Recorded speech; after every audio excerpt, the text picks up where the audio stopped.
আরো যদি 20-30 লক্ষ লাগে আমি সেটা দেওয়ার ব্যবস্থা করব। 1,45,00,000 মা বোন দিদিকে টাকা দিয়েছি। জুনে 28 লক্ষ, অত তাড়াতাড়ি তালিকা ঠিক করা যায়নি।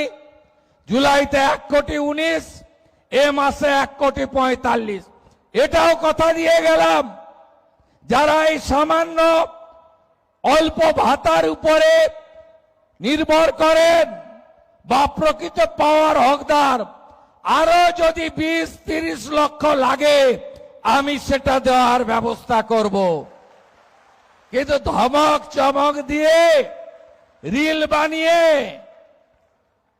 আর মিডিয়া ট্রায়াল করে আর 20 জন লোককে রাস্তায় নামিয়ে ওই হেরে যাওয়া তৃণমূল খণ্ড বিখণ্ড হয়ে যাওয়া, কে বলে আমি কালীঘাট, কে বলে আমি ঋতব, কে বলে গেলাম উত্তরে, কে বলে দক্ষিণে, ভাইপো আবার বিদেশে, পিসির ঘরে তালা চাবি লাগানো।